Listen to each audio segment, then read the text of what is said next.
In this video, let's look at how we can use the filter function and checkboxes to show what kinds of our inventory is available, and then use a query to analyze the results. So first of all, I have a little bit of data here. My item, brand, and cost. And then I have a checkbox in column D that we're using to show what's available. In our column F, I'm using a filter function to filter based on the checkbox. I'm also, in this case, using conditional formatting here and an if and a statement to alert us that we don't have anything selected. So if we take a look at the conditional formatting here, we can see our rule is that if the text is exactly nothing selected with the little smiley, then we turn it bold, italic, and green. The filter function is saying we're going to filter B to C,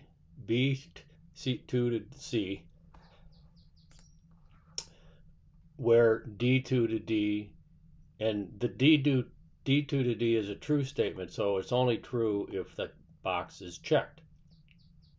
So as we can see here, if I check the box, then we get the data of that row that's selected. So if you select a whole row of checkboxes and use the space bar, it just selects all and deselects all.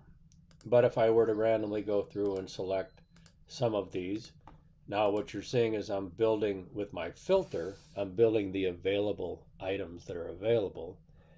And then here I'm using a query. In two different cases I'm using a query. Here I'm using a query to, first of all, an if statement. If F2 is equal to nothing selected. So again, if we come here, deselect everything. So if F2 equals that, then we are building a two-column array, brand and total available. And then if it isn't true, that's our true statement, we run the query. And the query is showing us to query F1 to G, which is this data that is going to be in here. So if I select that, take a look at that, F1 to G, select F, sum G, where F is not null, because if I don't do that, I get a blank row, because we're selecting this whole range. Group by F, and that's letting us give us a sum of all the different brands. So if I do J. Crew and Reebok and J. Crew and then let's do HB and HB and Ralph Lauren, notice every time I select, the filter is just bringing the data across for me, but the query is summing by brand. And then in this final query, we are just, again, if we're using a single formula with this array literal where I can put the header query. If F2 is nothing selected, we're going to put a 0, else we're going to run the query. So if we go ahead and do that, we get a 0 in our output. If we, again, let's undo that. If we, I meant to hit the space bar. If we hit this, if we bring some data across, what we're getting out of this column here is basically, when we look at our query, we're saying that we're just doing a sum of G. We're labeling the sum of G total available, so that's what we're seeing here.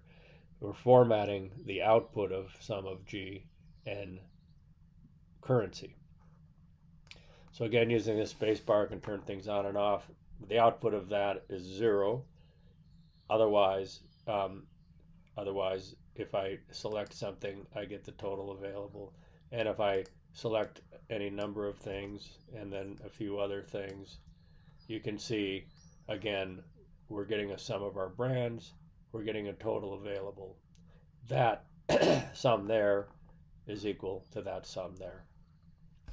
So an example of using the filter function to basically tell us, bring back a list of what is available and what's not available, and then also going ahead and doing a query to give us a summary of that data.